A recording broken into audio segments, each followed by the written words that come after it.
skeptics on your quest to find a legend, put the rumors to rest. Welcome to Squatch-D TV, where the truth is first before all else. Join your hosts, veteran investigator, TV personality, and author Steve Kulls, and from the Kentucky Bigfoot Research Project and the Kentucky Fried Fixes channel, Chris Bennett. Sit back and prepare to take yourself on a journey with the longest-running Bigfoot podcast, Squatch-D TV. Here are your hosts, Steve and Chris.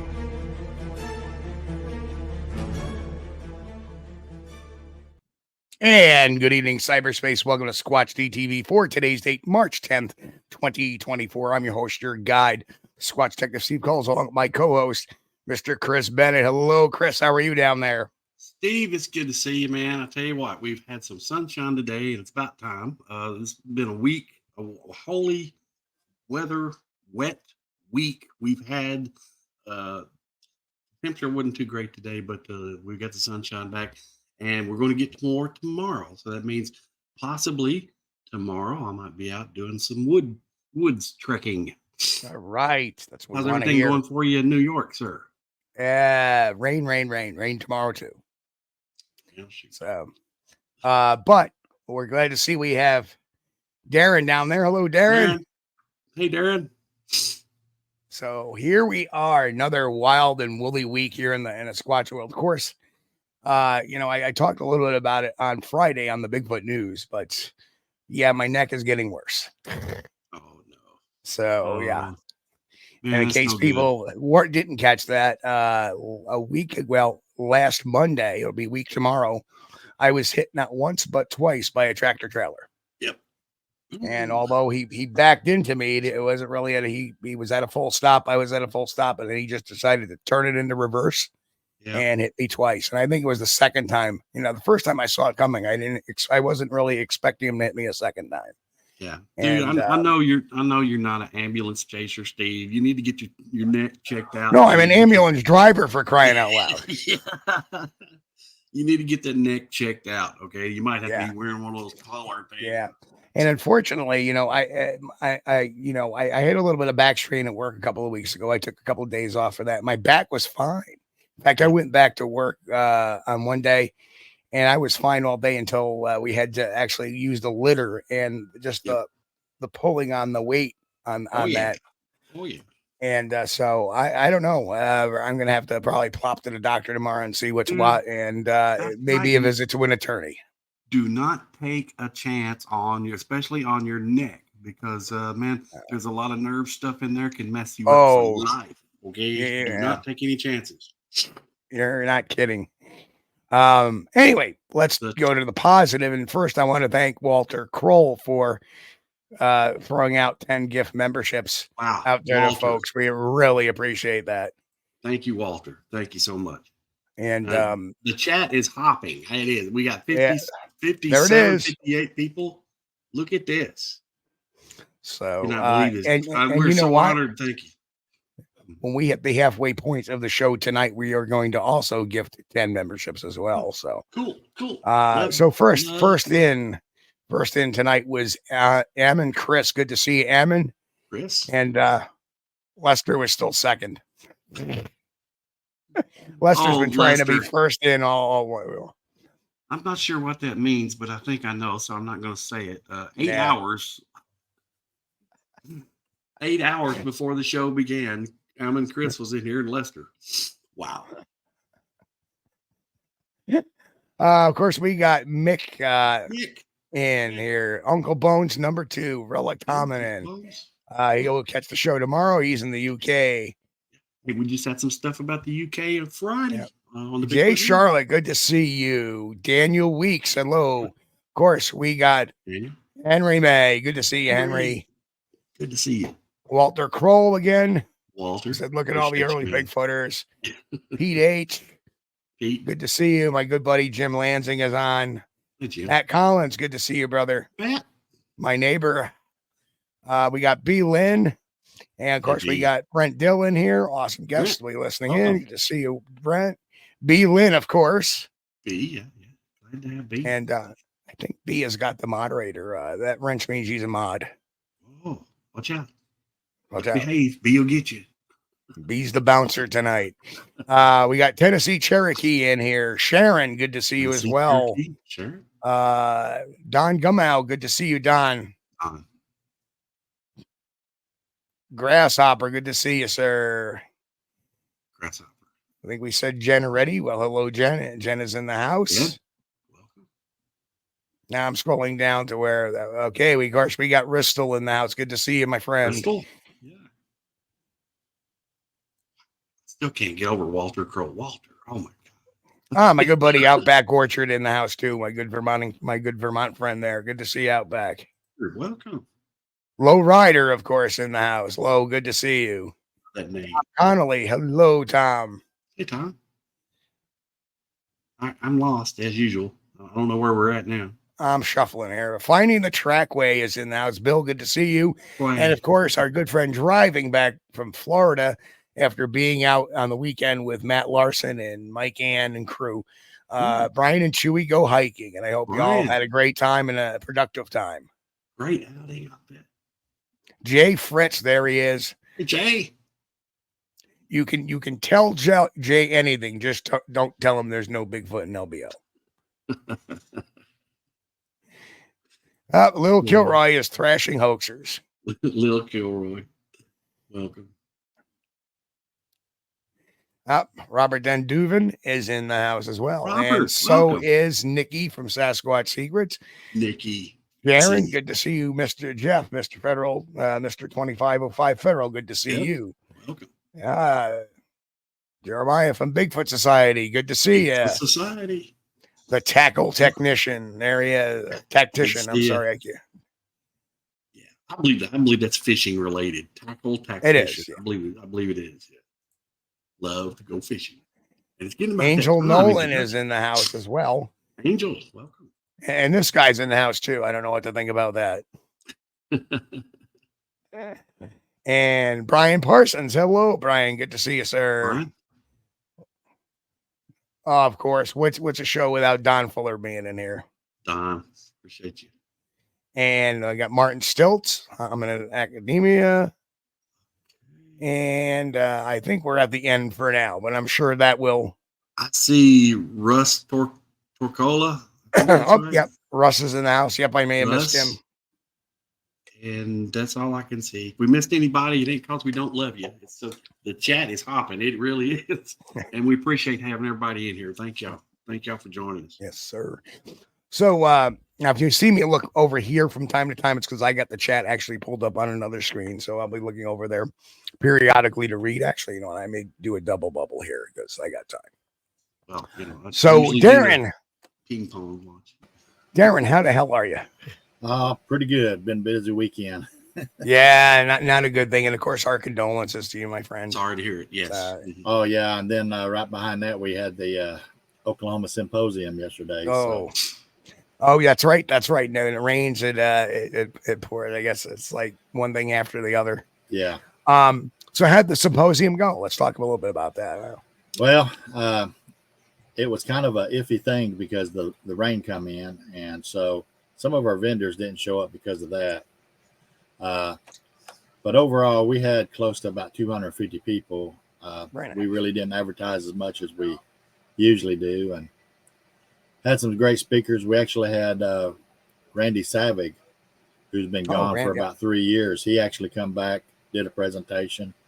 We had Robert Swain, Laugh Squatch. Big Jim Whitehead, he did a presentation. And then we had Daniel Allen Jones. He was our keynote speaker.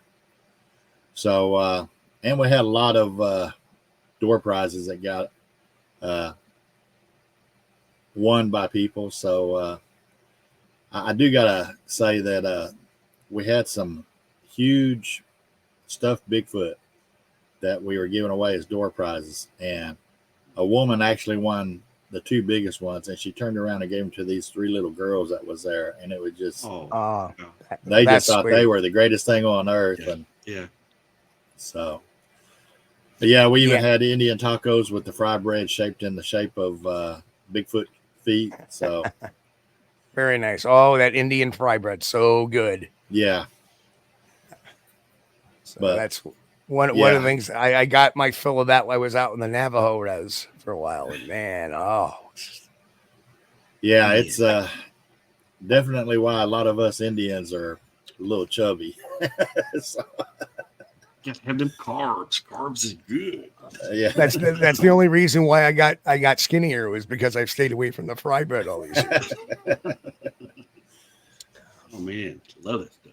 But yes, I kind of it's kind of funny. I bumped years ago. A couple of years ago, when I started really losing a lot of the weight, I went from years I was like 195 and I dropped down to 175. And I ran into Jason Hawes from Ghost Hunters, and he had seen me like a year and a half earlier, and he's like, "What?" I go to Jay. I go, "Jay, you're looking good. You lost a lot of weight." He goes, "Yeah, I've been trying." He goes, "How about you?" He goes, "How are you doing? It looks like you lost a lot of weight too." I go, "Diabetes." yeah, That'll do it. He just started laughing. Not really. It was just I tend not to eat as much as I used to, but when I do eat. yeah. So, but Well, so what's new on the Bigfoot front in Oklahoma? Anything good going on? Well, not really anything good at the moment. We do know that there is turmoil down in Honobbe concerning the Honobbe Bigfoot Conference. They got two factions down there trying to fight for control of the name Honobbe Bigfoot Conference and Festival. But we were able to talk at the symposium, the MABRC. We're getting ready to start running out and doing quite a few more expeditions. We got some stuff that we want to try out, like we've got a new thing about where you put recorders out and you can actually, through the software, tell how many of a certain species is in the area and where it's at. So we're working on that. We want to try that probably next month. But outside of that, it's been pretty quiet for the last few months. Now, I can't imagine with the advancements in AI, what some of those, what we can do with some of those recordings down the road when the technology catches up to that. Well, this, you take control clips and you feed it into the program and you tell it to find all similar clips like that in the audio. So, even if you don't have what you consider a bona fide Bigfoot vocalization, you can make a copy of it in the clip where you find it, and then you tell the software to go through the entire file and find it. That way you're not sitting there having to listen to it second by second, trying to find it. Very cool. Yeah. And imagine being able to take those clips and then eventually like uploading it to an AI bot, and it'll say, okay, this is what we heard in this video. We had a bird, we had this kind of bird, we had this kind of we had a coyote, but then we heard something we can't identify. That would be friggin' awesome. And I'm sure that's coming. Well, now I did do a presentation on artificial intelligence in Bigfoot research, and we actually have it posted. I believe it's posted on the MABRC public page.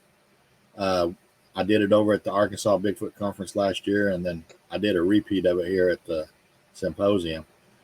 A lot of interesting stuff coming down the pike as far as artificial intelligence for us. Yep. I know you're a tech guy. I love tech. I've been trying to immerse myself in as much AI, like learning a lot about it. And people have seen the kind of the dynamic shift even on this channel with the use of some AI generative stuff, AI voices and stuff like that to make my process a lot easier. And actually, it's amazing what it does just for the production value here. And I'm thinking about what kind of processes it's going to improve. And like here, look at this video. What do you see in this video? And have it kind of filter it out. I mean, are you scared of AI, or do you think there's more good there than bad?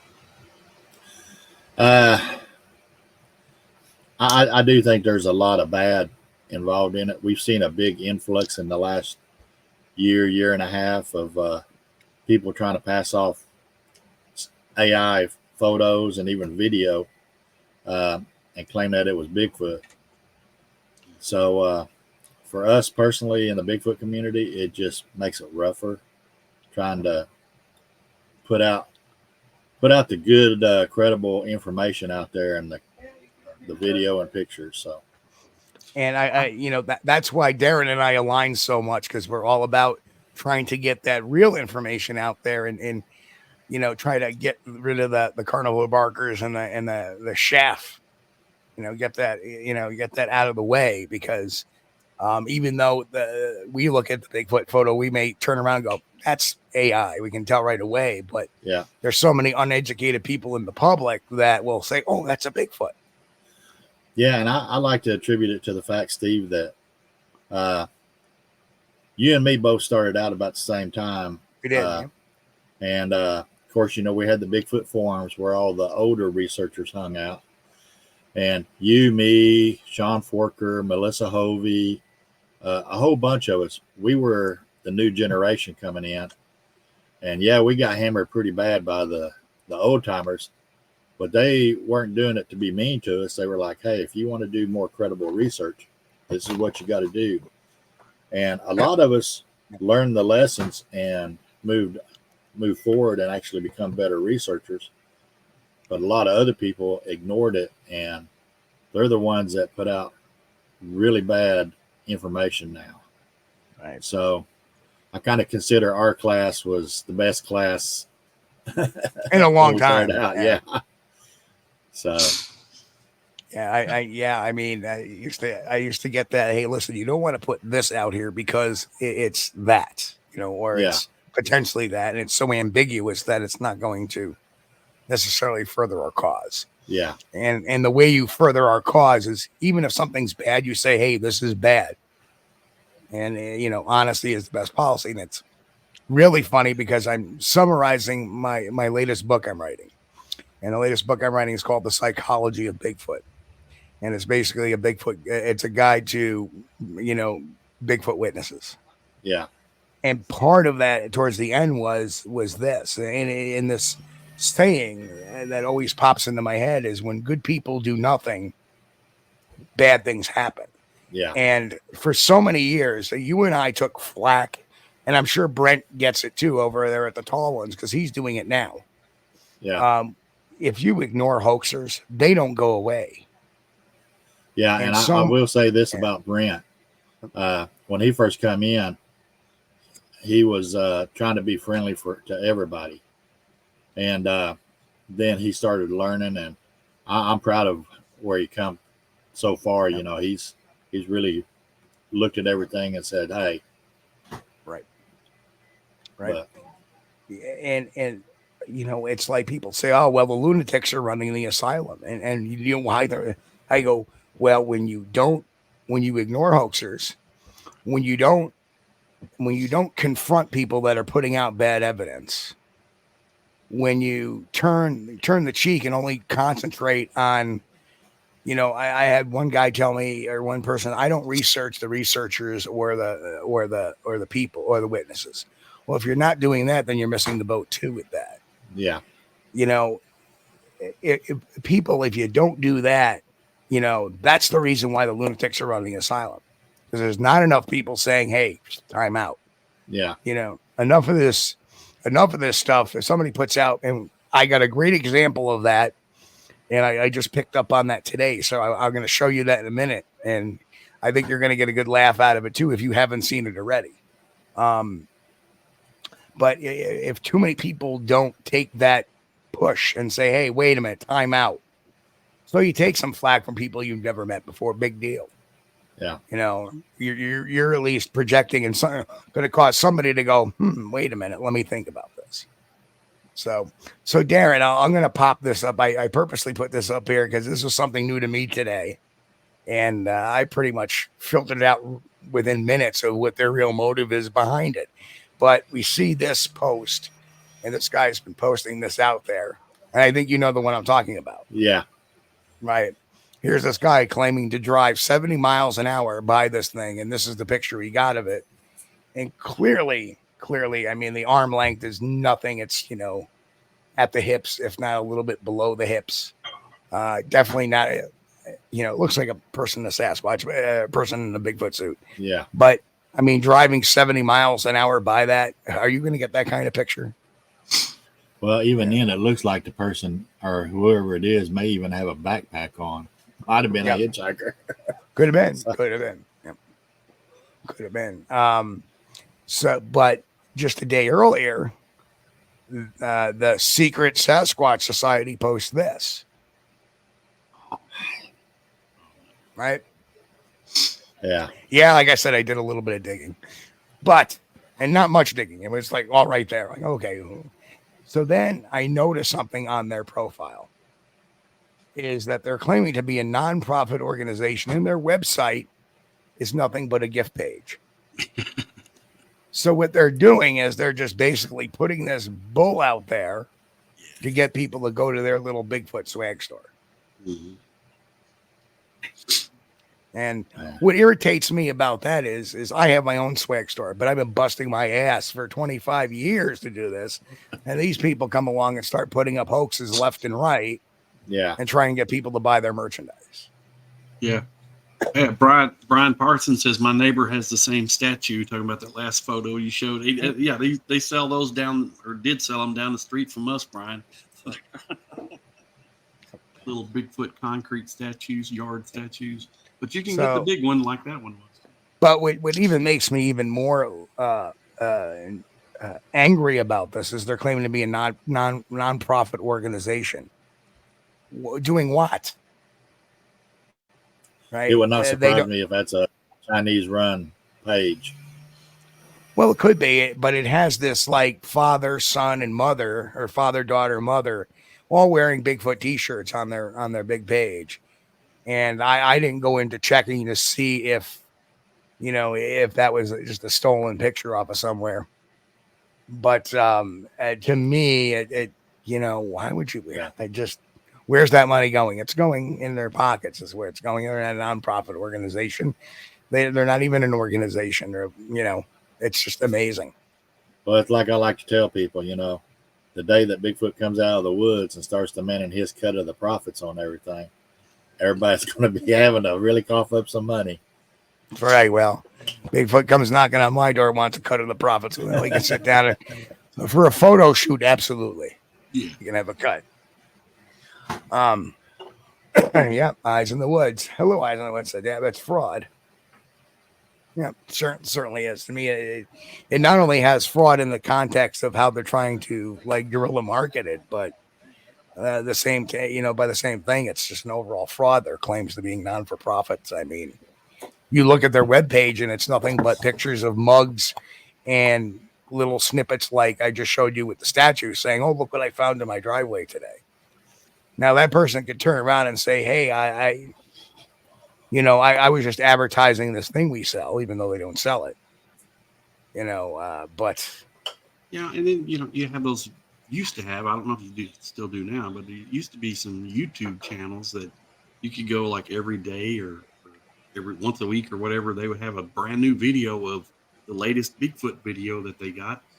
Evidently they had them. They can just get a video anytime they go out in the woods, and yet they never had any other evidence other than these videos. Okay, a little questionable. I don't watch those channels anymore, but they're doing it for the clicks, for the views.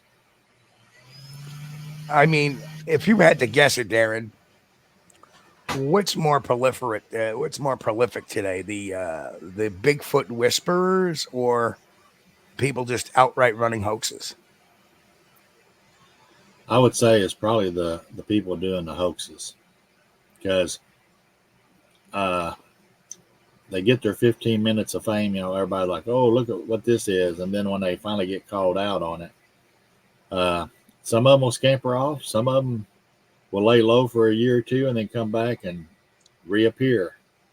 And I think that's a big problem in the Bigfoot community, is people who've been caught hoaxing or have really done people dirty and everything. They lay low for a couple of years and then they start trying to rebuild their presence online and everything. And these new people coming in don't know the history behind them. So there they go. They start believing in what they're doing. Well, it's kind of funny. I'm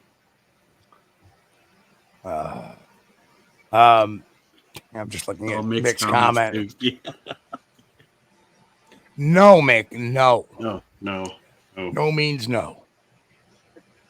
I call, a lot of people say that's the Rick Dyer formula, Yeah. I have a hoax. But actually, to me, that's the Todd Standing formula. He was the first one to do that. He got called out on all that early BS he did with the missing people on there, the second grader sketch, the bags full of hair, the Sylvanic video one, and then he disappeared for like a year and a half.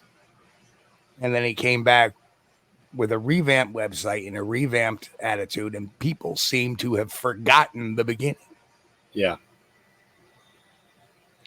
Yeah, that's one reason why I've got the Squatchopedia up and running. I know that was started by Brian Brown and from the BFF, but he gave it to the AIBR, and then they let it just flat go down. So I restarted it and renamed it Squatchopedia 2.0 and started putting historical information on there so people can have a place to reference. Right. So. And I think, Don may not be aware, but Don says, we need a Bigfoot Hoaxers website. And I think, years back, I'm not sure exactly what year, but you started the Bigfoot Hoaxers Exposed Facebook page. Yeah. Well, actually, I didn't actually start it. Oh, there you go. Somebody else started it. And I think it was mainly just they was trying to expose just one hoaxer. And I joined, and then one day whoever started it dropped out, and Facebook was like, "Hey, we need an admin. Do you want it?" So I was like, "Yeah, why not?" And so I basically renamed it Bigfoot Hoaxers Exposed 2.0, and then we started running with it. And basically, I started posting a lot of information, screen captures, stuff like that, of what people were doing. And it's not just hoaxers that we expose. We expose the con men, people that do people dirty, like Bob Garrett, when he was conning people out of money, he got put on there. And he too got caught up in his own hoax too, as well. Yeah. So, and there's a lot of times, and I know you'll agree with me. There's a lot of times I'll reach out to you and say, Steve, what do you know about this? And there's times that we'll collaborate and expose somebody. So yeah, and we're kind of in process of that right now, trying to figure out where to go from it. Yeah, because it kind of it reminds me of the Johnny Cash song "Walk the Line," because that's what it's doing right now, walking the line. Yeah, there's some people out there, when you expose them, they go all bully on you, and they'll threaten you online and everything, but they'll never say it to your face. So, but I will say this: the Texas, Oklahoma area has some of the orneerest hoaxers in the world I've ever met. Yeah, and it's been going on for a long time, man. We had Mike Sales. All his videos were just ridiculous. And now they're getting the stamp of approval from MK Davis. Yeah, even though everybody that's ever worked that investigation has told him, hey, Mike Sales hoaxed all that stuff.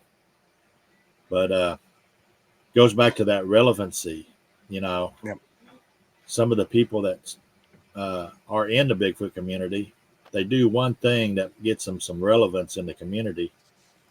They like that, they enjoy it, so they go and try to do something else to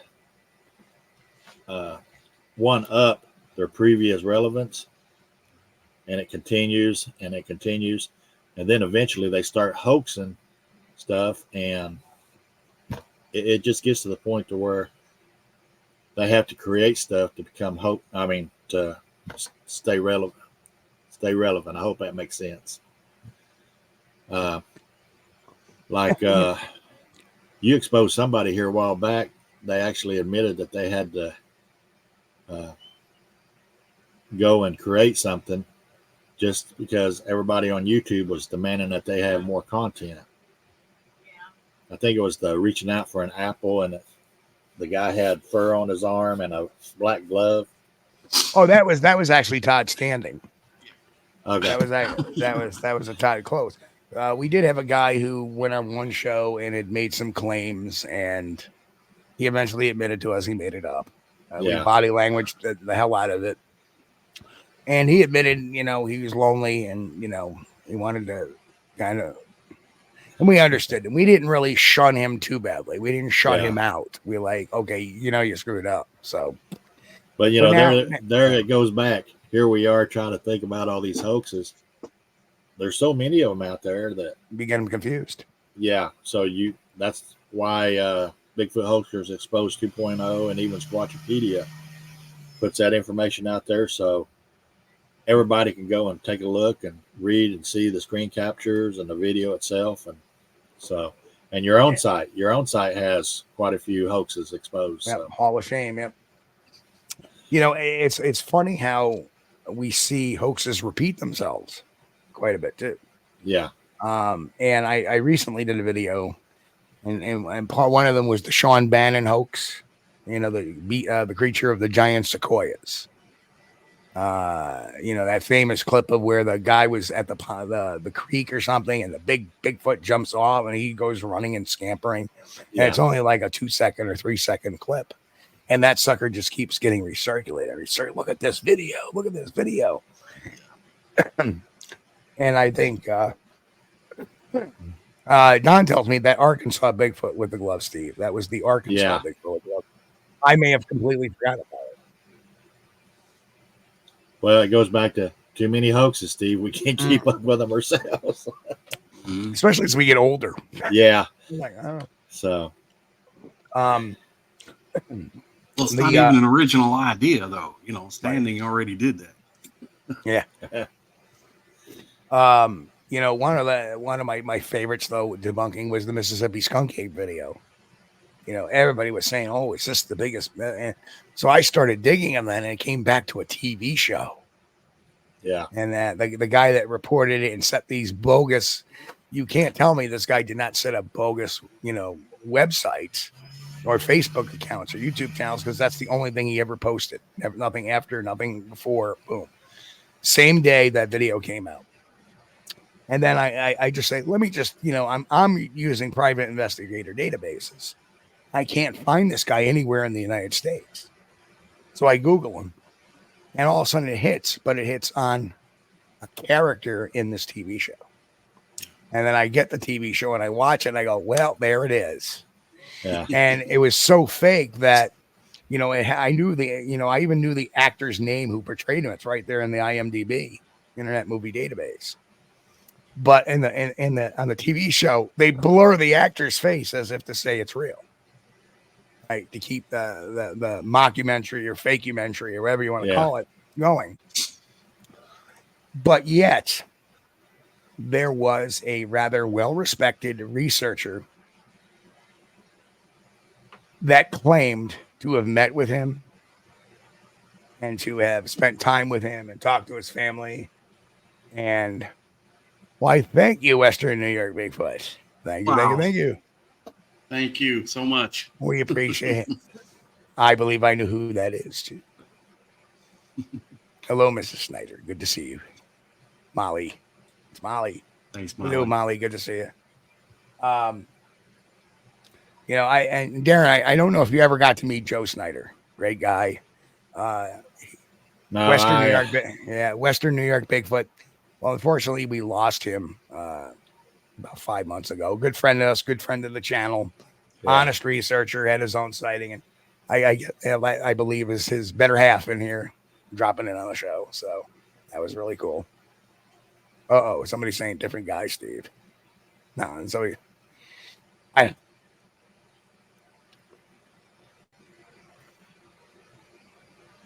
gotcha. Gotcha. That's right. It's Western New York, but not Western, not WNY Big. Oh, well, Thank you, sir. I appreciate it, Ryan. Ryan, thank you. Um, and I know you don't get along with Ryan, and I think I've kind of got Ryan in the right direction. And I think, and you know who we're talking about. Yeah. And I know Ryan was originally posting a lot of stuff. I would say, hold on. I've had a lot of talks with him over the years, and you know, so he's starting to curtail down some of his. He's curtailed greatly some of the stuff he's putting out there. And I do not believe Ryan's one of those guys. He in Ryan, I'm not saying this in a bad way. He got Bigfoot on the brain really bad. I have no real doubt to believe. I mean, I sat and talked with him about a search encounter. I have no doubts at all he saw something. And I think after that, you know, and I remember Peter Weimer, who knew him before even me, was saying, this guy, you know, I'm worried about him. He's going out and buying all this equipment and cameras and stuff because he's so obsessed with it. Yeah. So I think that's what happened to Ryan. I know Ryan's really not a bad guy, and I know you guys have had some bad, you know, some bad exchanges between the two of you. But Well, we'll just that can avoid happen them. after you have your first sighting. You can get Bigfoot on the brain. It happened to me. You know, I will freely and openly admit it. Yeah, I thought everything was Bigfoot there for a minute because you know this thing shook me up. It really shook my worldview. And unfortunately, you know, we see a lot of folks that turn into the Bigfoot whisperers because they got Bigfoot on the brain. There's nobody there kind of to take them in and say, listen, before you go any further, you got to stop and just get a handle yourself. Yeah. And I think because I think most hoaxing is psychological in a lot of different ways, even unintentional hoaxing that people think that's a Bigfoot. Had a great case in Catskill, New York, and where 4 of the 6 family members that lived in the household had seen this thing out in the yard one night, including their 4-year-old. And I interviewed everybody separately, including the 4-year-old. But then they were like, every bump in the night became Bigfoot, everything. And they say, we said, you know, let's put some bagels out there because they got leftover bagels in this bakery. Let's put them out there and see and my God, every night it's grabbing the bagels. They're all gone, completely all gone. So we set a trail camera up there one night. They put the bagels out. I came back next day. Oh, the bagels are all gone. Let me get the video. And it was the fattest raccoon you'd ever see. Yeah. But you see, that's how people can fall into that trap. They have a legitimate thing. So, you know, that's one of the toughest things I think as doing the debunking is to try to, you got to kind of parse it to see where they really fall. Are they really bullshit artists, pardon the French, or are they just going awry? And I was lucky enough to talk to Ryan enough to know he was going awry in certain areas. Lester Taylor says, is Bigfoot on the brain a technical name? What's the cure? I like to refer to it as confirmation bias. Right. Yeah. Right. So, and you know, a lot of people will go invest a lot of money in equipment and stuff, and they're like, "Man, I got to catch something. I spent all this money," and then when they catch something that they think might be a Bigfoot, oh, it is. It's a Bigfoot. Sure. That's why I prefer using the terms on all my evidence is possible or probable. Right. You know, I never say it is because somebody can come up and say, hey, that was me out there in a costume, you know, and kind of blows it away. And you know what? I eventually got that video renamed. It was formerly known as a New York Baby video. I kind of renamed it to the Pigeon video now, like for the guy after who shot the video. Because you made a great point there. You're like, you know, I really should be calling it that because we really don't know what it is for sure. None of us do, no matter how we look at it. We all have our opinions on it, but we don't know what it is. Yeah. And so I said, you know what? We'll call it the Pigeon video. Some people may know it as the New York Baby video, but it's the Pigeon video now, and that's how we play with it. But you know, you and me we didn't have words. We just had a discussion about it when I come out with all my little screen captures. But we talked it out, and you know, like we both got opinions, and we moved on. Exactly. So there's some researchers out there that if you say, "Are you sure?" I mean, you don't even have to say anything really mean, but man, they come at you with a vengeance after that. Well, one that comes into mind is Todd Gatewood. Yeah. Who actually made a very insulting remark to Dr. Meldrum, because we had him on about a month ago now. And I turned around to him and I very nice, politely said to him, listen, I said, I can't allow you to insult somebody on my page, but if you can argue your point without taking it personal, that'd be much appreciated. And what did I get back? I got back, oh, you're this and you're that and you're this and you're that. Okay, goodbye. And there's certain terms for what they have, and part of it is they have what they call cognitive dissonance, and through that, they have illusionary superiority, and they feel that they feel they're qualified to do stuff that, and I always say now, especially in the case of Gatewood, who's number one, new to the Bigfoot community, relatively new to the Bigfoot community, and number two, a background as a financial planner. He's not a video expert. He's not a photographic expert. He's none of those. And when people say, hey, you're doing it wrong, or, this is not correct, he goes off the keel of it. Yeah. I'm sorry. I think you and I have a lot more experience with video than he had, because we've been at it for 25 plus years. Yeah, it's been too long, Steve. I saw you look. I go, oh my God, it has been that long, hasn't it? Yeah. So, yeah, I actually really started doing research in '91, and that's 33 years ago. So, yeah. But back then, we actually had we had the older timers. I call them the old timers, guiding us and everything. And they eventually told us, hey, you guys are going to have to be the ones to lead the community, when we're gone. But holy cow, they didn't expect to have to deal with Facebook and YouTube and TikTok. Right. So all this social media is like, the age of social media has blown up Bigfoot. It's like Bigfoot is everywhere. Hello, Michael. Good to see you, brother. Oh, and I see Michael's a member, and see he's a moderator too. That's why he's in blue. Tack. Mike, yeah, Tack.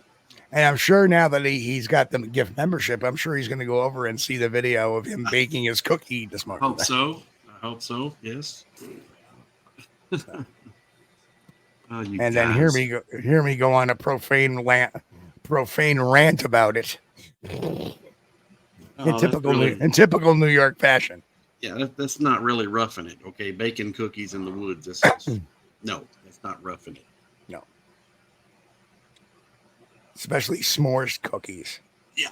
Oh, and there's our buddy Charlie Wonton. Hello there, boys. So we had a question earlier, Steve. Fire away. Oh yeah, we do have questions, don't we?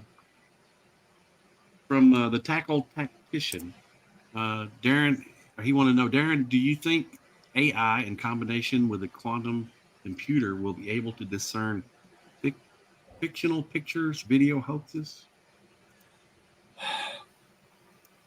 I don't think that we'll ever see that done for Bigfoot research. Even if we actually have Bigfoot brought in and, it's all proven to science, right. I don't think they're going to run all that stuff through a quantum computer. Basically, we got what we got. We got our home computers, or, I got servers here in the computer room for the MABRC that we store all of our information and run our websites and stuff like that. But there's no way I want to be able to. I like the idea earlier you're talking about with the AI actually picking out the animal sounds for you and being able to go through the tracks and say, okay, for this sound that you requested, we have like 25 occurrences. Stuff like that would just be awesome. Yeah, we've actually got the server sitting over here for that, to where people in the group from other locations can actually connect through the network or through the internet. Yeah, and use that server. So for evidence review, oh man, that's top notch. I mean, back years ago, 2000, 6, 7, something like that. I was doing that 24-hour recording deal. And now I was making 6-hour videotapes and changing them out 4 times a day. So here we had VHS videotapes. Now that's great when you got it on tape, but somebody has to sit back and go through and watch all those. Oh yeah. And even on fast forward, it still takes a long time to watch a 6-hour tape. With the AI, if I had, could do now what I was doing then, I would digitize that video and then let the AI sift through it, and boom, instead of several hours of watching videotapes, I'd be free to do something else. Yeah, pretty much anymore. Digital video, my camcorders that I use, Right. It goes and use digital memory. That way I don't have to do the old days. I sitting here with the recorder plugged into my microphone port on the computer, and having to record the whole thing. That's just not beneficial to us at all. So now it's all digitized. I can load it up on the computer, browse to it, and we actually can do all of our analyzing within hours instead of days like we're used to. Yeah. So, in that discussion, I kept thinking of BirdNet by Cornell EDU, and that you hear a sound in the woods, you put it through. But I found out something very interesting about BirdNet. It's very similar to the way Melba Ketchum tested her DNA, is that they put that up against just birds. And when you have that, the only results you are going to get are birds. And I remember like the Whitehall or the Whitehall whoop. I don't even know if we still have that on the board here. Yeah, I mean this very sound.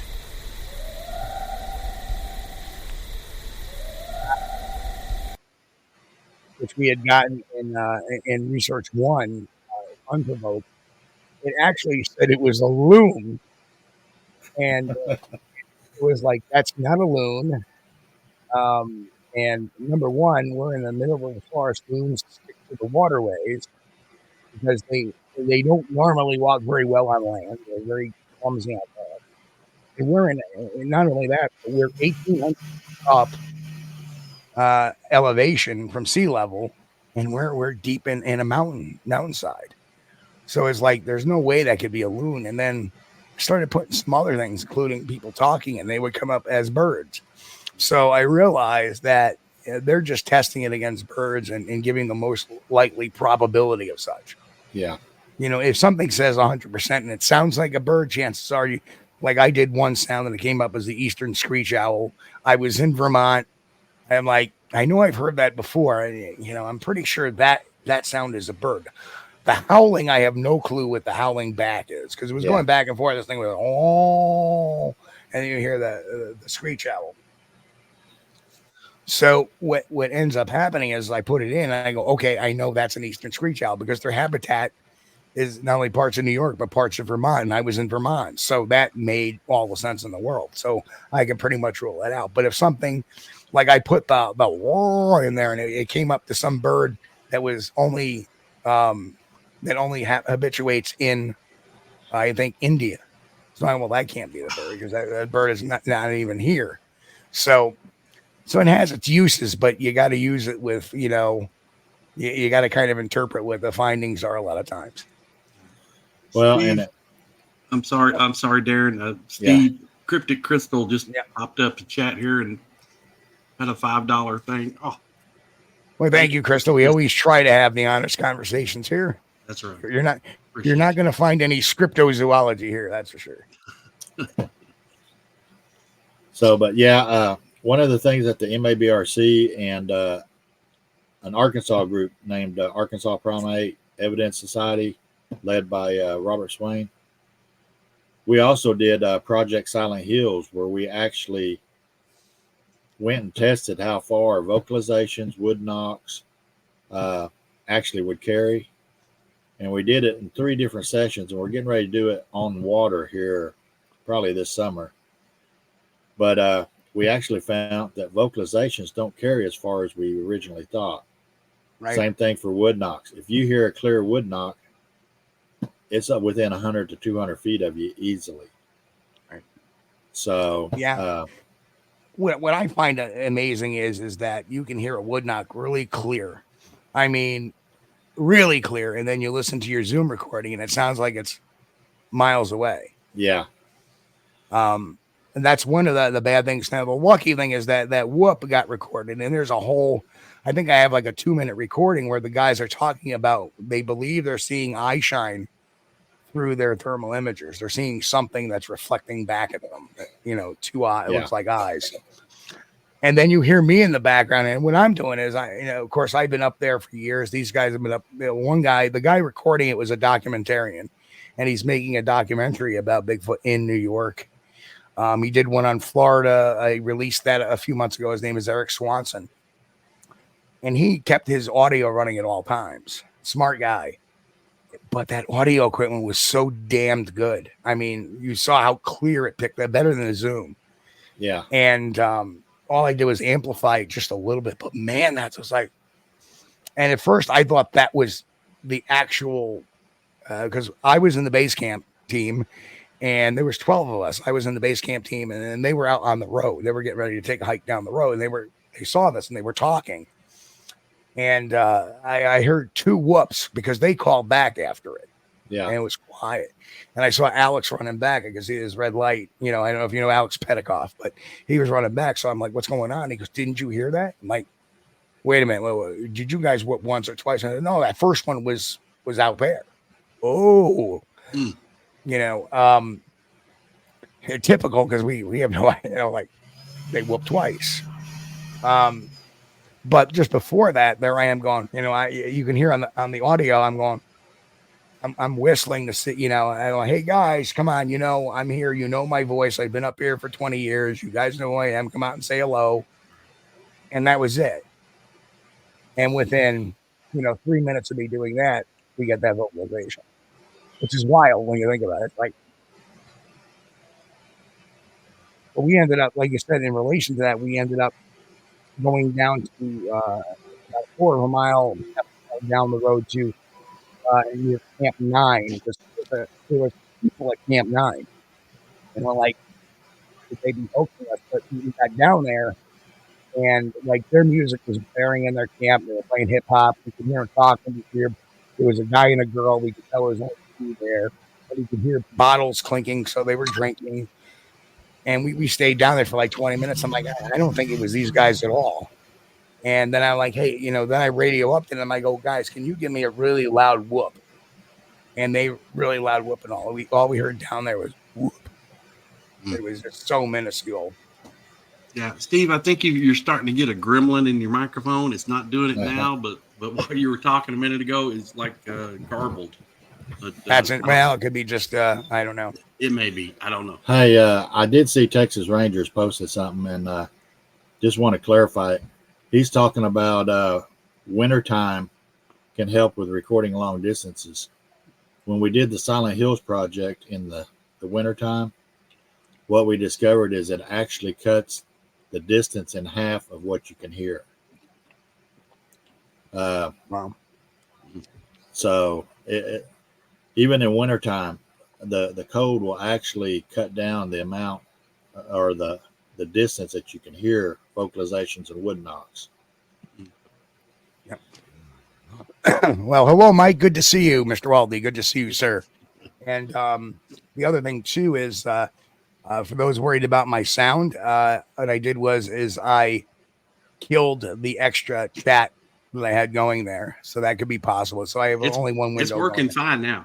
Yeah, it's probably because it was just taking a little bit too much bandwidth. Maybe. And that's funny because I have a tremendous amount of bandwidth I use.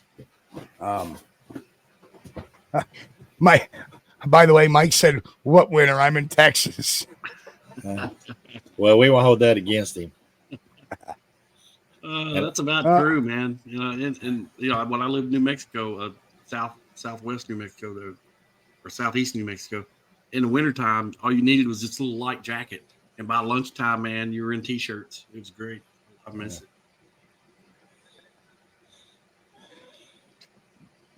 Oh no, It's the Men in Black. They're trying to knock Steve off.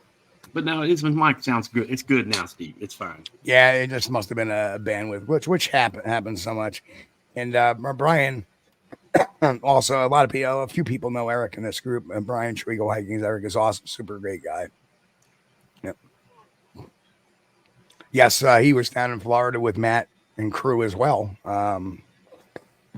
For those who know, Matt was doing his final investigation into the Florida corridor he likes investigating into. And he had a bunch of people down there to trying to throw everything at it this weekend. So I hope they had some good results. I hope so too. Yeah, me too. But unfortunately, Tractor Trailer said otherwise.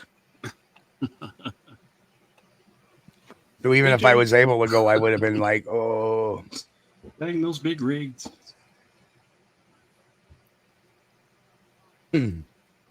So,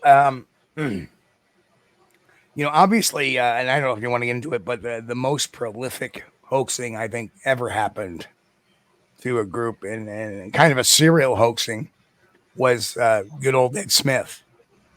And I remember that time. And, I look at, those kind of things like the whole Dyer affairs, both 1 and 2 and stuff like that. I kind of look at them now laughingly and very much now it's in the past. It's in perspective now. So that helps. And,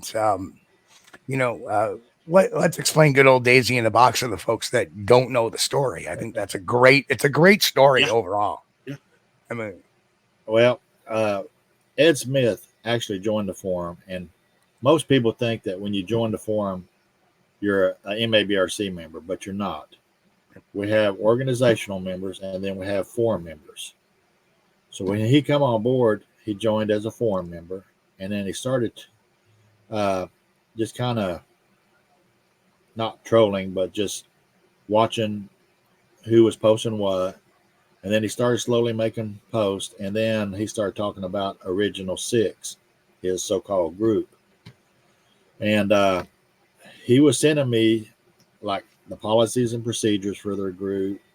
They had an incident down in South Oklahoma where supposedly they found trackways and a Bigfoot possibly cut itself on some tin metal at a barn. And he supplied me an AutoCAD drawing of where all the tracks were according to GPS coordinates. Something that, truthfully, it would take several weeks to do the amount of information in there. So he kind of started building this thing up to where, wow, they're putting together this stuff. The policies and procedures were halfway decent. And then he started talking to Randy Harrington on the phone a lot. And he basically got Randy to believe pretty much that there was a Original Six and they had all this going on. And he kept working on me, but I kept saying, well, where's the picture for this? Where's that? Where's this? So he didn't talk to me as much as he did Randy because I was asking questions that, he wasn't ready to give me the information. So then he proposed a summit meeting between us and several other Southern groups where he claimed that they were talking about giving us some thermals and stuff like that so we could repeat their stuff, So right at the last minute, Bullet Maker, Doug Bilby, blew up on Ed demanding presence and stuff like this. That's where we was going to do some of this testing at. So that disrupted everything. And Ed kind of laid low for a month or two, and he kind of went after Bullet and caused all that. So then for about another 2 years, I believe it was, he would post stuff. He would send me his Project Horizon layout, which showed a 4-mile stretch of ridgeline down around Honubby where they were going to put motion sensing towers and stuff like that. And it was all, being a tech guy, I looked at it, and everything technical wise, it was sound stuff. So then eventually he said that his group was going to wind down operations. Then one day, out of the blue, he just posts on the forum that Daisy in the box. And we didn't even know about it. I was at work. Randy Harrington called me and said, "Hey, this was posted 2 hours ago. Did you know about it?" And by that time, Robert Lindsay and Bigfoot Evidence, they'd already seen it. They were running with it. And it set a series of things in motion. And he wanted to do a bridging team. And Right. I told him I wanted to pick the people that was going to be on the independent team. Of course, Steve, you was one of them. Melissa Hovey was another. Abe Del Rio. And then we had Kathy Strain and Dr. Meldrum. They agreed to do it. And like I told all of y'all. Darren, Yeah. just for 1 second, Bear, to break it down for all our at-home listeners that don't know what Daisy in the box was code for, what was that code for? Basically, it was code for they had captured a Bigfoot. So, but like I told you, Steve, and I even told Dr. Meldrum, I said, until we have a ticket and we're sitting on the airplane going to fly to see this thing, I didn't really put much faith in it. Right. And sure enough, when we announced the bridge team and who I was going to be there, And we did give him an ultimatum too. yeah, and That was I remember saying we need to give him an ultimatum because that'll either make or break him. yeah. And then it wasn't but maybe 12 hours later he announced that the group that currently had Daisy in the box was the group that his group had sold everything to. And basically at that point I had told Harrington that, hey, if he pulls out at the last minute on this with any excuse whatsoever, I'm calling him out as a hoaxer because I'm not going to go through this crap again. And quite frankly, he pulled out, so we called him out. And, then he went on Bigfoot forums and said that, he'd been hoaxing us for the last 4 years. I still cannot say, and this has got me in trouble when I said it, I can't confirm or deny that they did have a Bigfoot. I really don't know if there was actually a Bigfoot or not. But after all this time that's passed by and nobody has leaked the information that there was a Bigfoot, I seriously doubt that there ever was a Bigfoot. So, And I'll say this, that with that whole it's amazing and let's face it, folks, to continue this hoax, because he was on my podcast when we were doing the radio side of things a couple of times. And you're right, his stuff sounded real sound.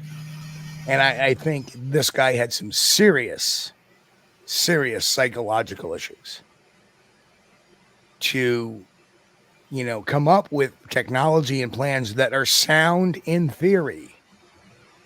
Right? Means he's spending a lot of time doing this, a lot of his own time thinking about this, doing this. And then to lay the lies on you, including meeting you guys personally. Well, now, he actually did meet us personally. Yeah. Right. We actually ate lunch with him in Muskogee at the Golden Corral. And Randy Harrington had a picture of us all standing there together. But Randy wasn't technical minded, so he lost that picture on his phone. And I wish he wouldn't have never did it, because if we would have posted that, then that would have took away everybody's gripes that, Ed Smith didn't exist. Yeah, when you think about it, do we even know his name was Ed Smith, or was that a pseudonym? Well, when it all collapsed on him, we actually found his.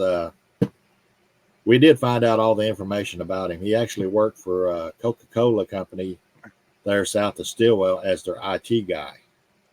And Matt, oh dang nabbit, I can't think of Matt's last name. Sorry, Matt, if you're listening. Nap. No, it wasn't. Knapp was one of them, but it was Matt from the BFRO. Matt Pruitt. Moneymaker. Oh, Matt Pruitt. No, Matt Pruitt, yeah. Pruitt. Yeah. They both did some checking, and they actually found his mom's phone number, called her house to try to talk to him. And so, you know, when it all collapsed, me and Randy had did a lot of investigation, but we didn't know that he worked at a Coca-Cola plant or company, because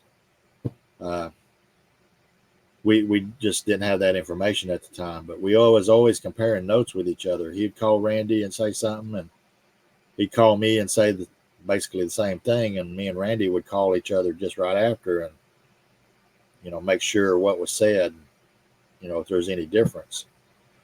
So you know, we did everything we could to try to weed it out, but it just,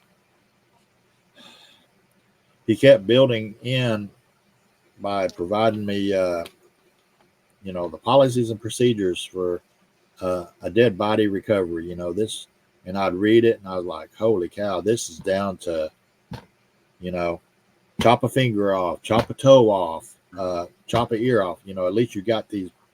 You can't take a whole body out. So what they had decided to do apparently was to take certain body parts to confirm it. And so a lot of the stuff that he wrote up, apparently, I think we lost Steve.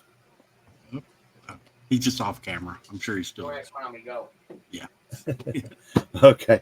But a lot of the policies and procedures that he gave to me, supposedly from the original 6, I basically edited them and, you know, created the policies and procedures that the MABRC uses, you know, because they're so sound. Yeah. Yeah. You know, the here's an interesting thing. We often talk using the colloquial terms sociopath, which is a colloquial term for any anti-personality disorder. And I don't believe Ed was a sociopath. I believe he was the higher one, a psychopath. Yeah. Because sociopaths are really, they I can't think of the word right now. They when you're openly exposed, like you're not hiding it. Yeah. Whereas the psychopath will use charm, will use a high IQ, and obviously this guy, to come up with all this information, had a pretty good IQ, and hid it very well for the longest time. Yeah. Now, my question would be, do you think there may have been a trigger either going on with you guys, or maybe there was a trigger with him himself we don't know about, but for him to kind of become so open about Daisy in the Box? That word is at the tip of my tongue, and I can't remember it for some reason. Age, I hate it.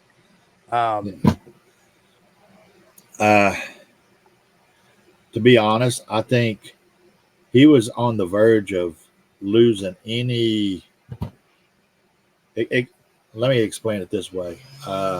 When Ed come on the scene, he took some of the limelight away from Bulletmaker. So Bulletmaker attacked Ed. He attacked anybody that was actually was even thinking about talking to Ed, because he was taking his limelight. There towards the end, Ed had lost most of the limelight. Even when he posted, nobody really paid attention to him on the forum. So then, all out of the blue, he posts this. And one thing that always made me mad was he would post a few things in the past, but he would always call me and say, hey, can I post this, you know, on your forum? You know, fantastic. But then all out of the blue, he posts probably the most controversial thing that he could have posted, and didn't even let me know about it. I actually called him. It was like 2.5 hours after he posted it, and I called him. I was like, what the hell's going on, Ed? Why didn't you ask me before you posted this? Because we had so many. I think we had close to 100,000 hits, and our web server was only designed to handle 10,000 hits a minute. And so it took the forum down. Everybody's like, oh, they're hiding information. No, the web server couldn't handle it. Right. Yeah. And so for him to just come out like that, I think his 15 minutes of fame was starting to really wane. And he had to do something to get himself back in the limelight. And, we had everybody wanting to interview him. They was trying to talk to him. This was a big thing. And Sure. Then, truthfully, Randy and I sit there and we tried to figure out how to address this, because what could you really say? Everybody was like, oh, MABRC is involved. No, it just got posted on our forums by a forum member. And so the only thing I could think of is, we can neither confirm or deny, because we don't know either way. Sure. And everybody got all bent out of shape because I said that. And it's like, what else can I say? Right. So, but yeah, when I talked to you, Steve, when I talked to Melissa, even Dr. Meldrum, I said, Doc, unless we got the ticket in our hand and we're on that plane and we're flying down there may be some truth to it, but I can't tell you either way at the moment. So people just, I actually seen a lot more mental issues with people in the Bigfoot community, because how dare we keep all this information to ourselves? And it's like, what information? I'm getting the same information y'all are getting. So, it's like, what the heck? Do you expect me to get my crystal ball out and, find stuff that. Well, what I found is that the Bigfoot community is just a microcosm of everybody else. I'm sure that has happened a lot of times. I mean, you look at trying to think of a case where everybody was trying for information. The example of Delphi murders case. Those two girls that everybody was looking for information from the police. The police weren't releasing it. People don't understand investigations are pragmatic. You can't release information sometimes until you can confirm it, number one. Number two, that you don't want to say something off reservation. And I remembered the word I meant to say earlier was telegraph.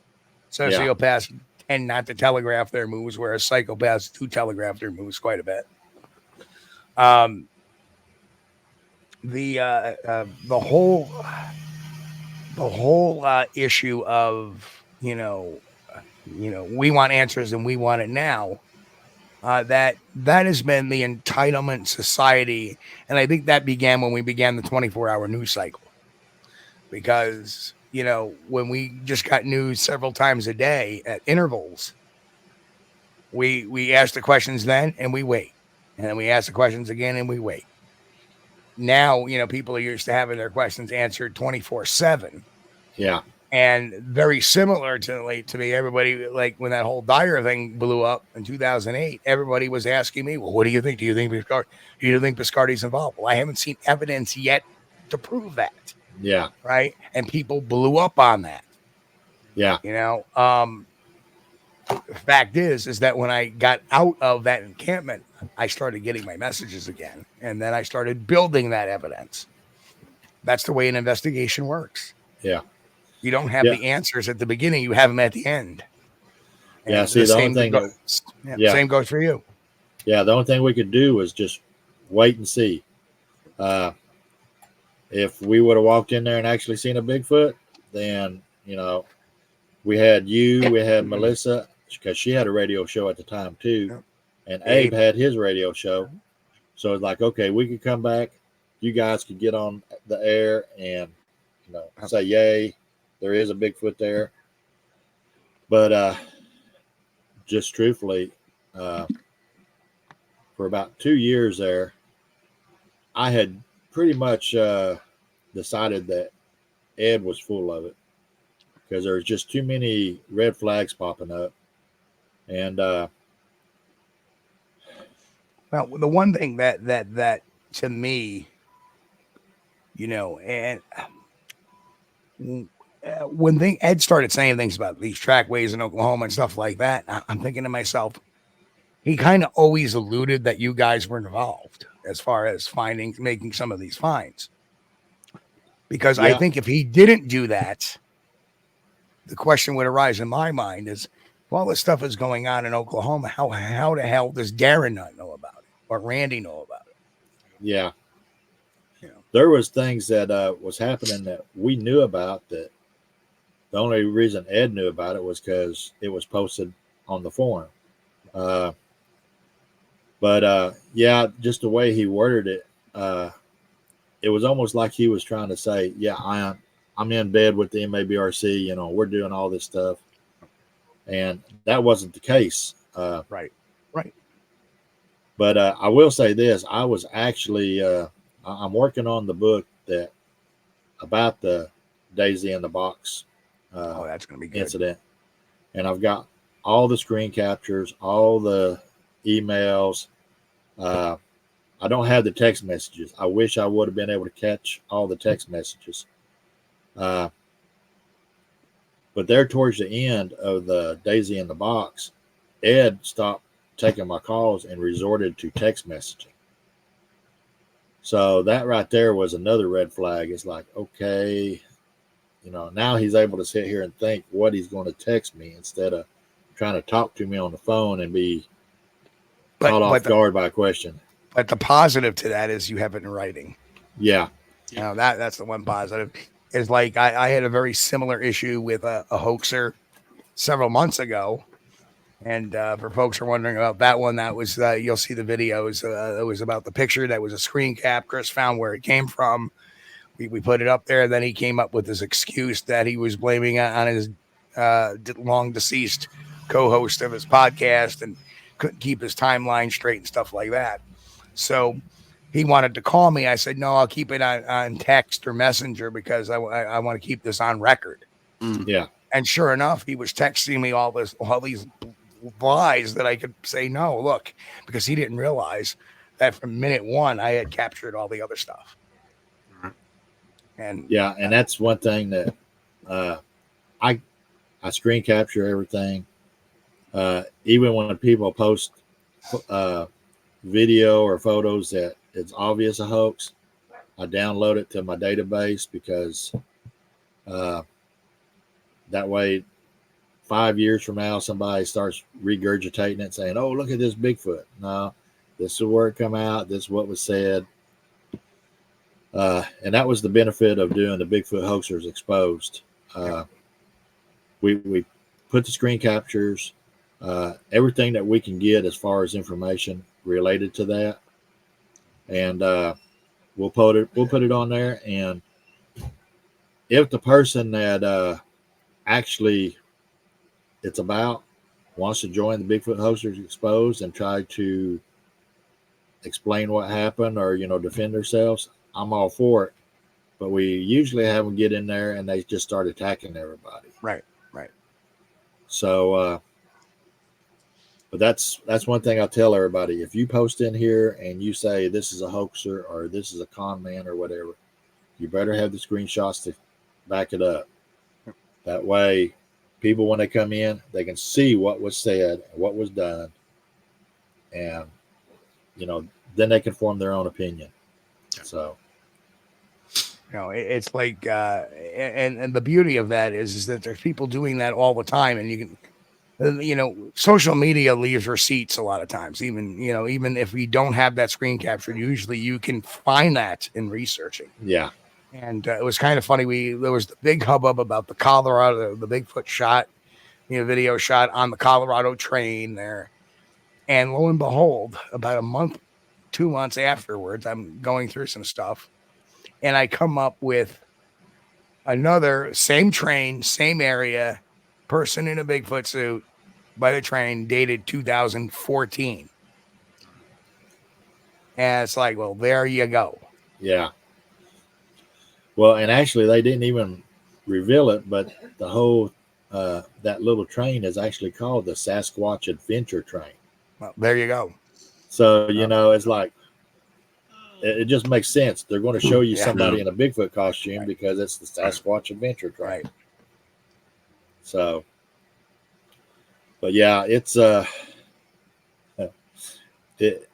it seems to be a full-time job anymore, just keeping up with all the hoaxers, that are coming out.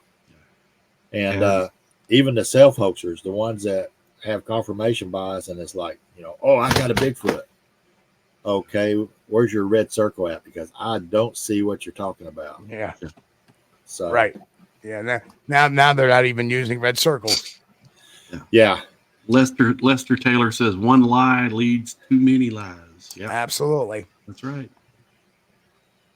Okay. Most time the hoaxers get so confused because they can't remember what they told somebody else. Yeah. That's why I do screen capture. So it's all, always tell the truth, guys. Unless now everybody lies, guys. If your wife or girlfriend or whatever says, "Honey, how do you like my new dress?" or "Honey, how do you like my new hairstyle?" your words better be, "Oh, I love it. It's beautiful." Yeah. But regardless what you think. But now, when it comes to Bigfoot, stick to the truth. Did we okay, sorry. I just had to answer something in chat real quick. Yeah, I appreciate that. She asked. Yeah. Well, I got a question for Darren. I would like to know. Now, you mentioned Bullet Maker a few times, and I was wondering, Darren, have you ever had a chance to do any research or investigation on the land down there where Bullet Maker was doing his research? Yeah, we the MABRC did multiple expeditions up there, and even though Bullet Maker, when he fell out with us over Ed Smith, started screaming that he hoaxed us down there. One thing that people got to understand is Bullet Maker was terrified of the dark. He would not even go out on his front porch after the sun went down because he was terrified. And he was saying that him and his brothers would come down there and do things while we were camping down at the hidden bean field. And it's like, we actually have emails that he sent to other people where he admitted that, he was just making it up because him and his brothers are all too old. And, but we did have sightings down there. We did have encounters. About 8 or 9 years ago, when we had a lot of flooding here in Oklahoma, the Spencer Creek watershed actually was overfilled. Mm-hmm. And so we took some low draft boats and went back up in there with thermals to see if we could see anything. Oh, great idea. We stayed on Corps of Engineer land, but we went up behind where his house was on the Corps of Engineer land just to see if we could spot anything. But there definitely was Bigfoot up there. But when when Bullet started screaming, "Oh, I hoaxed them the whole time," it just basically ruined all his own sighting reports that he had up there. So, and that's debatable why he would do something like that or say something like that. He may have been trying to protect his own research area from other people looking. I think mainly it was because his limelight faded real quick because the MABRC was coming back, from expedition saying, "Oh, we did have activity this time." The hidden bean field, you couldn't see it from the road, and it was down on Spencer Creek. Yeah. And it seemed that the local Bigfoot would make a circle around that whole regional area and eventually come back to that bean field where they could, sit down and rest and all that before they moved back into the Corps of Engineer land. And of course, when we parted ways with him, I think he was just so angry that his limelight was fading that he tried to hurt us by saying, you know, oh, I hoaxed him and all this, but Right. he just Yeah. really shot himself in the foot. That's kind of what I was thinking too. But there for a while though, Bullet Maker was very popular, and I think he was kind of eating that up a little bit. You know, I don't know for sure, but it seemed like to me that I got that impression. And then when the tension went away, just wasn't happy with that. Yeah, I'll say this right there towards the end before we did part ways with him. Every time the MABRC went up there on expeditions, he was demanding that we cut trees down that had fallen. You know, we didn't mind doing some of the work around his place since we was coming on there to research. Right. But he even asked Randy Harrington to go and put aluminum siding on his house for free because Randy has a siding company. Bullet always seemed profit motivated or Yeah. wanted something for it, which really turned me off to him quite a bit. Yeah, and one of the things that him and Ed Smith got into it about was we was going to do an infrasound experiment on Bullet's property, and Doug just flat emailed him and said, "Hey, I want 50% of the cut of y'all's DVD project when it comes out to be able to use my property." And yeah, it's like, holy cow. We're just doing an experiment, and it would be something that would.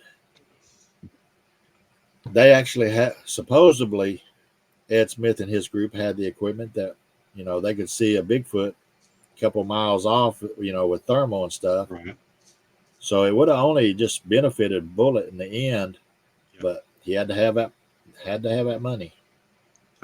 Grasshopper says he'd never heard of this Bullet Maker. Well, Grass, I'll tell you, you could probably on some of the old Blog Talk radio shows, if they're still up, you might be able to catch some of his interviews that he did.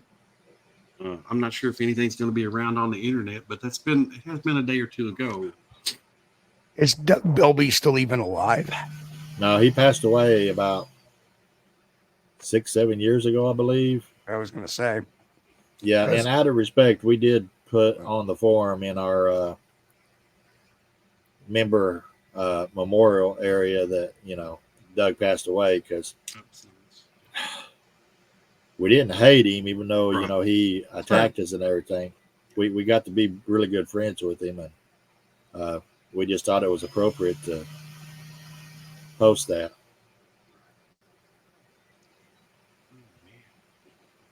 Okay, folks, it's 10:30 and it's time to gift the first 5 memberships, and we're going to do another round at 10:45. So here we go. We've got some questions to get to too. All right, let's fire away with the questions, Chris. Let's see. Oh.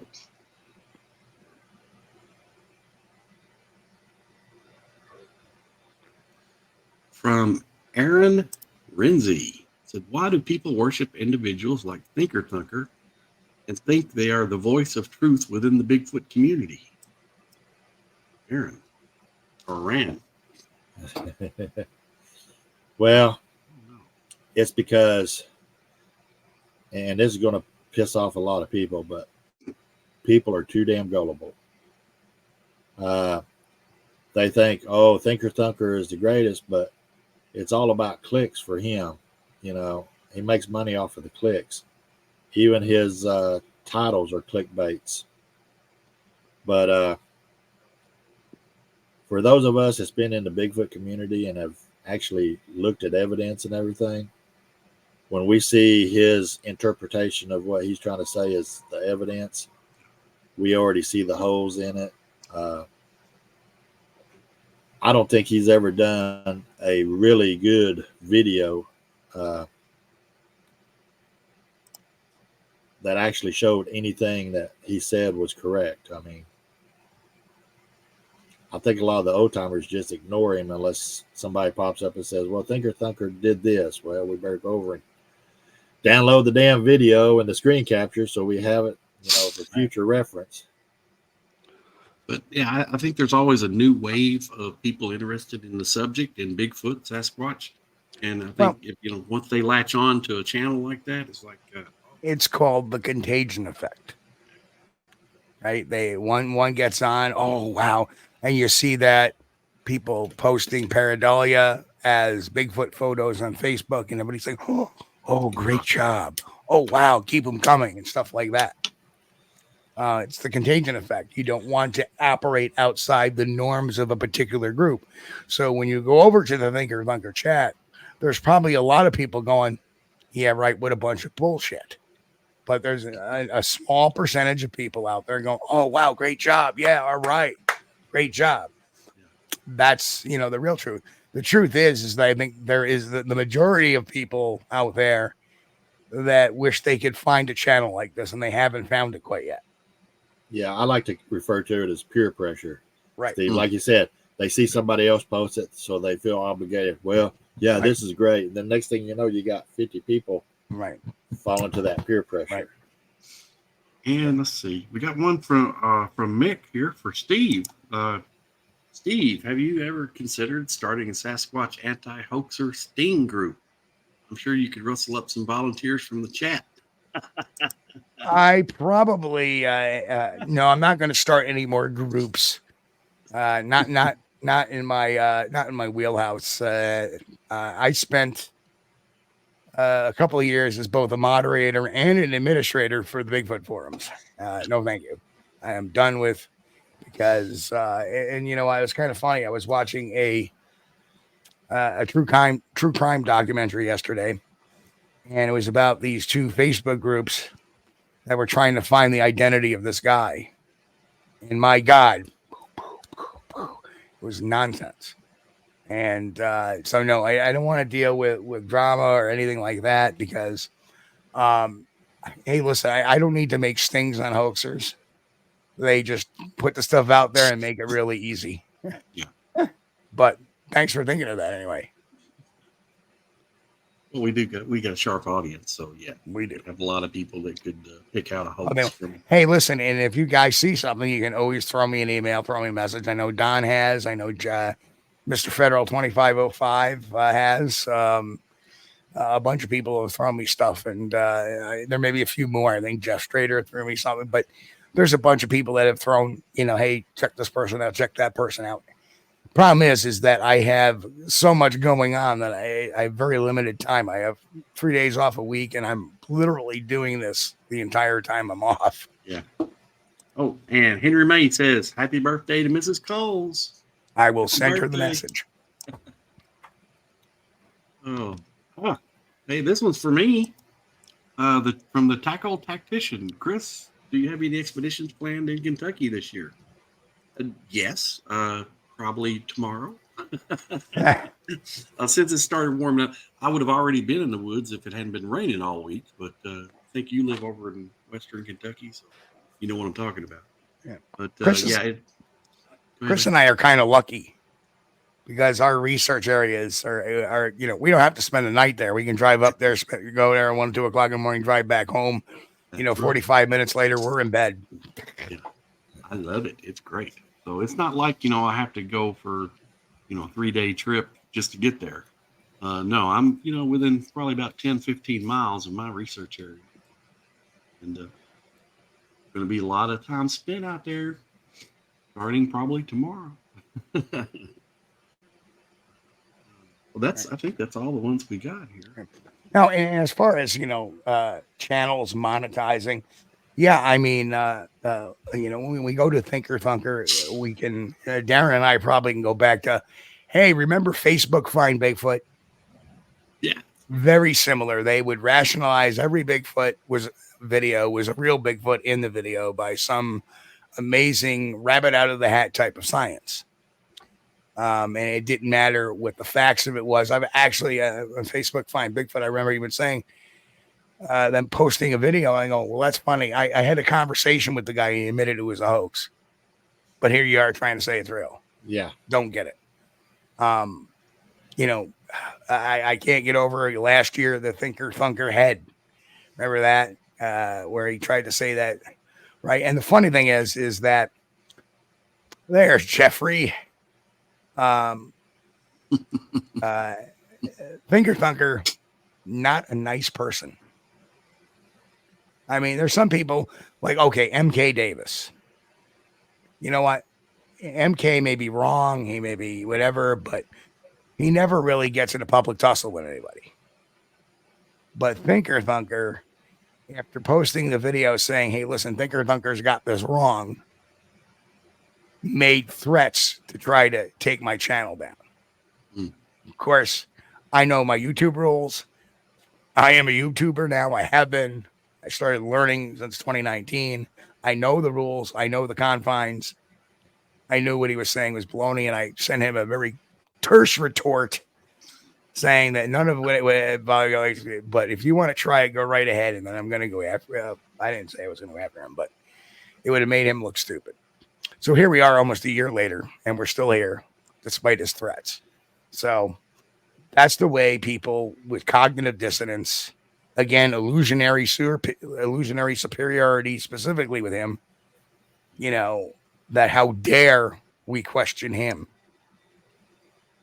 And Henry's got a question for Darren. It says, what does DW think of MK threatening Bob Gimlin through Sasquatch?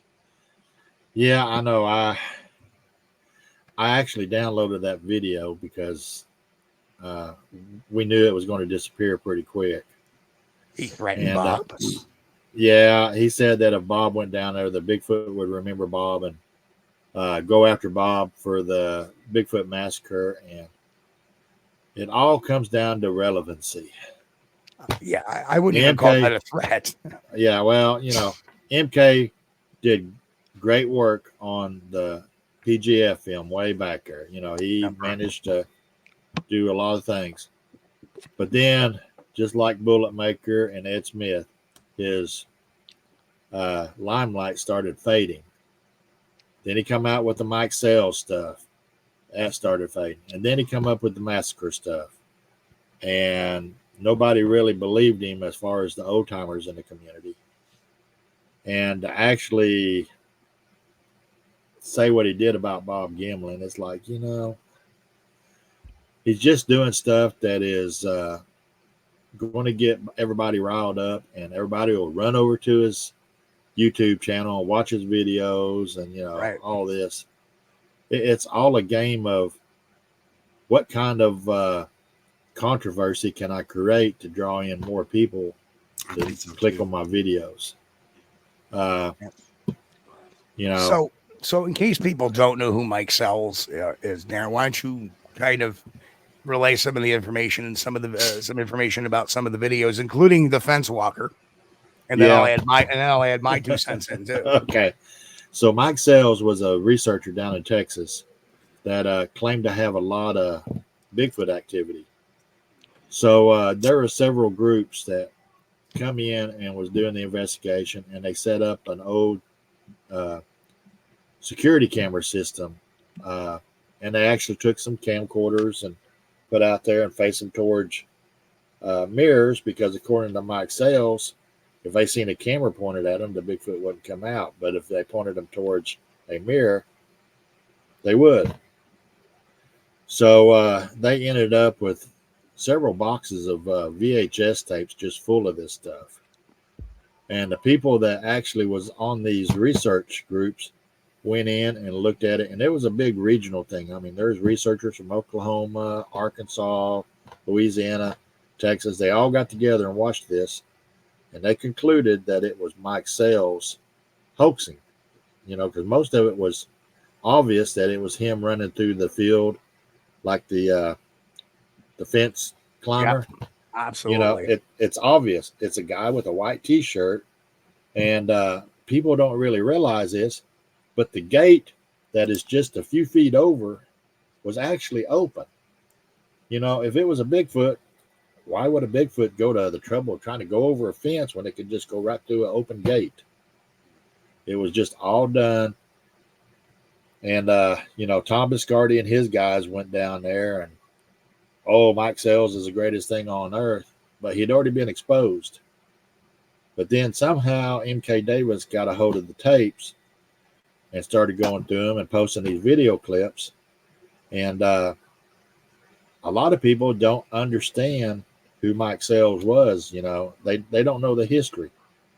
So they're like, oh man, MK Davis is doing a great job. No, MK is really screwing things up. Right. They don't know about the gifting that was done. Yeah. They don't know the dimensions of the fence, because MK in his video makes that fence sound like it's huge. It's not. It's not. And It's I was like there. a 3-strand fence, so it's Right. not that high. I was there, and the video on my channel, if you guys ever want to go back, it was one of the earlier ones we did. You can actually see where the actual wire is pushed down. You see one of the fence posts go whoop and then come back up as he releases it. All right. Mike Sells was maybe 6'5", maybe 6'7". He was a very tall dude. That is Mike Sells in a ghillie suit. Walks like Mike Sells, runs like Mike Sells, is long and lanky like Mike Sells. And if you look at the video, you can even see cuff links, or not cuff links, but cuff ends on pants as it goes over the fence. So I don't know, MK is trying to make a bigger thing. And of course, we did a more accurate representation of the size of the fence. And it is what it is. And, but I will tell you one little thing. I did get to meet one of the crew there that was getting these tapes, and he lived over in Fort Worth. And we met this guy in the house, and he was showing us some of the Sells tapes we had not seen before. And at the very end, he hands me this piece of paper in a plastic. You're going to tell this? In a freezer bag. And I look at it, and it's like a stick figure drawing. And he looks at me, and he takes it back, and he's all starting to breathe heavy. He's like, Bigfoot wrote that. And I'm like, get me the... Hang on a second. Get me the hell out of here. You know why? Now comes the part where we throw our heads back and laugh. Ready? Ready!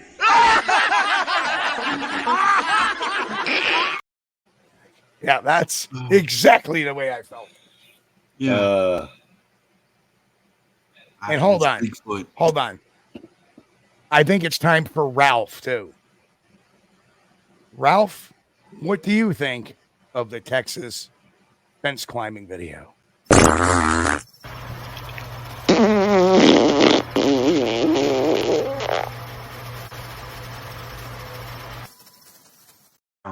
And Ralph has rendered his verdict.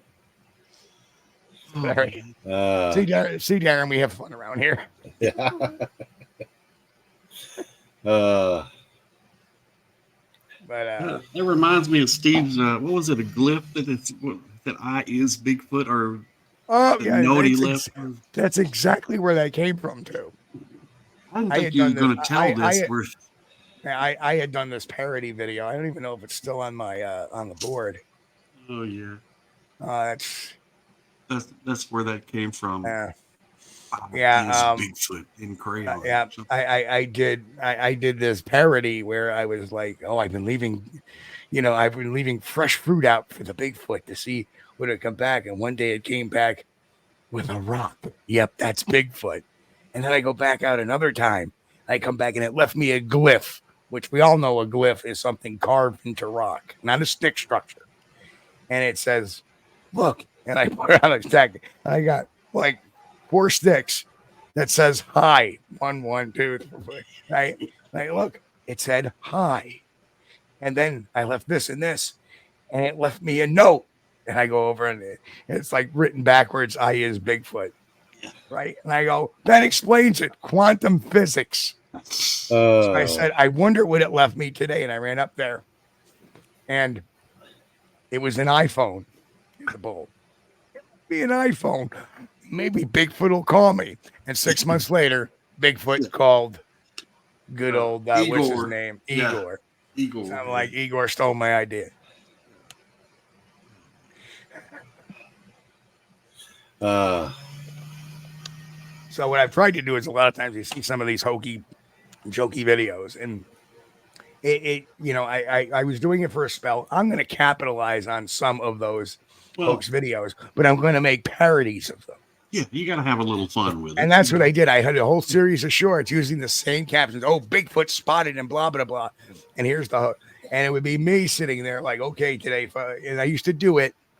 I did it for like 2 weeks in a row on the morning. I'd be like, all right, folks, another Bigfoot video. Yeah. Bigfoot at a parade. Really? I missed the one. Why where do I Bigfoot do was this to falling myself? down the hill. Here we go. And I would play it. And I would obviously put some parody into it. And then that's the way we capitalized on like those clickbaity stations that put that kind of stuff out there. Well, we're gonna put the clickbait out there too, but we're gonna have some fun with it, and just make complete mockery of it that it was, not real. So it worked for a while. It was fun. But we move on to other things now, and that's what we do. well, it kind of reminds me of the Kentucky Bigfoot pancake video. Yeah. A copy of that got posted, and it just so happens they put the food out, and it's the landowner, and she's got a hoodie, a white hoodie on. Well, that night, the Bigfoot that comes up there has actually got a hoodie on. And it's like, man. And they said, what's his name? The guy from who backed Ketchum. Erickson. Yeah, Erickson paid all this money for the footage and all that. Oh, he didn't. Hold on. He didn't just pay for the footage. He actually bought the house. Yeah, he bought the property. Bought the property and bought the owners a new house. Yeah, so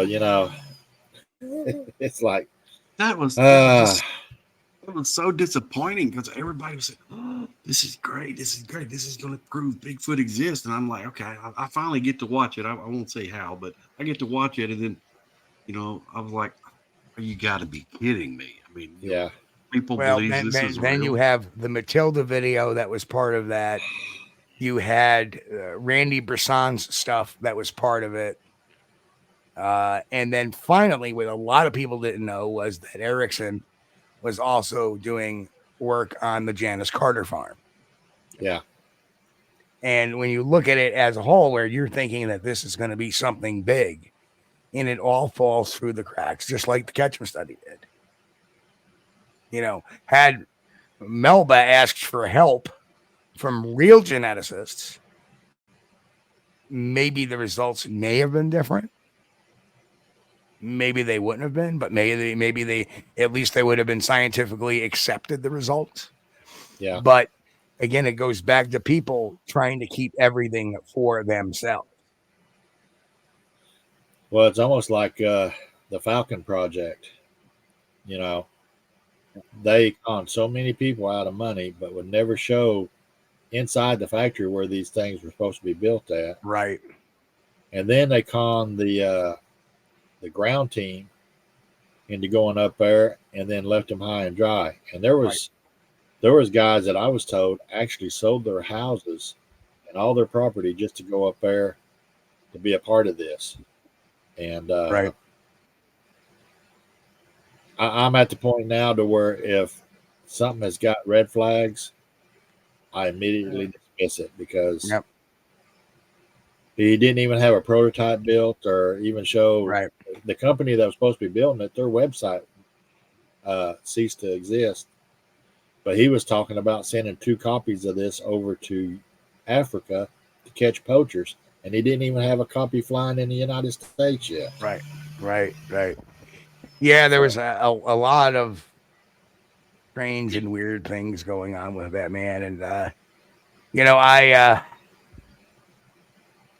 you look at it and go, that's why we had William Allen Barnes on the show talking about it at the very beginning of that. And that was in, what year, Chris? God, I don't know. 1997. And then we fast forward 10 years and it's still not off the ground. And now there's things called drones that can do this. Yeah. So when you look at something like this kind of footage, what do you need a balloon for?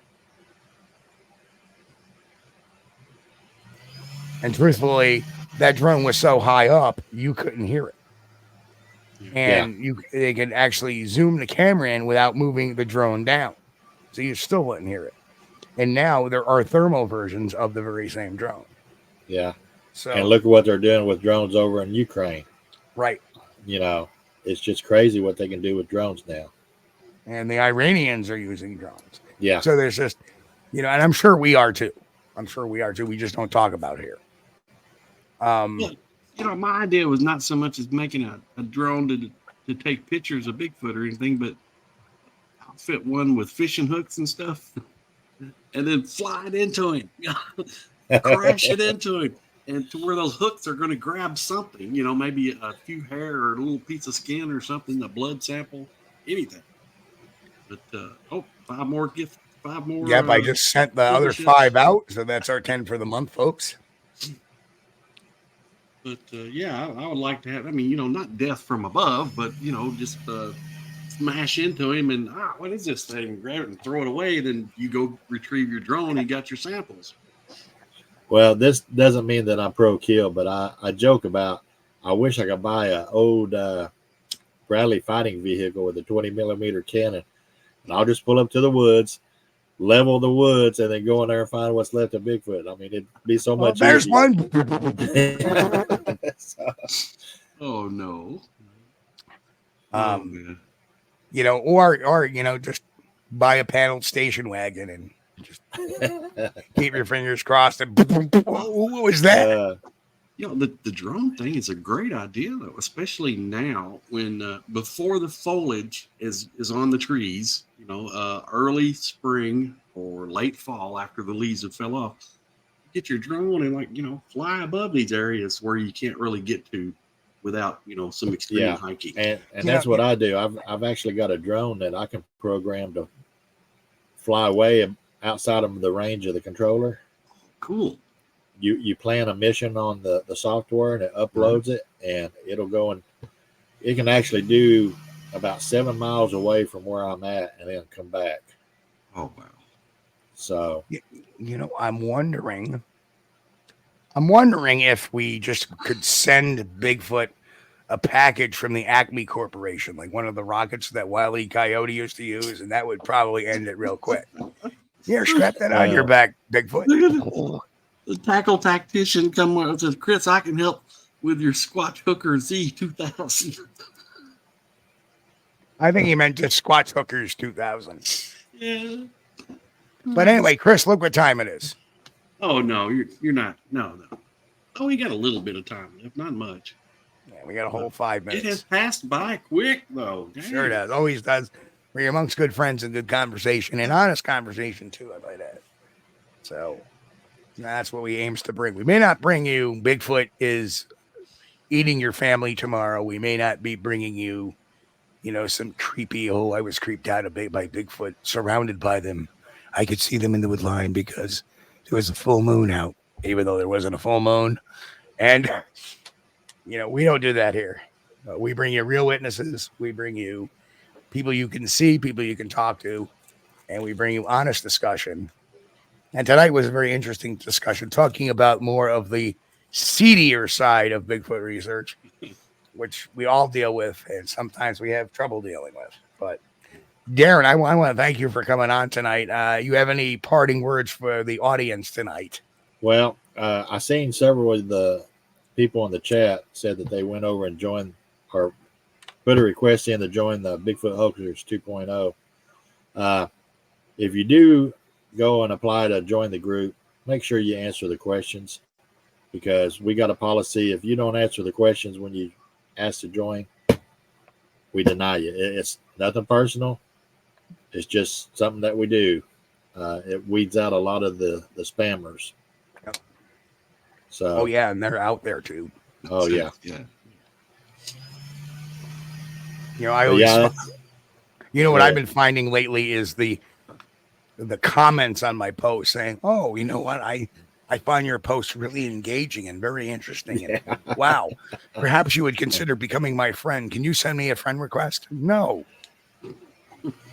You can hit that little friend request button and I'll make that time no.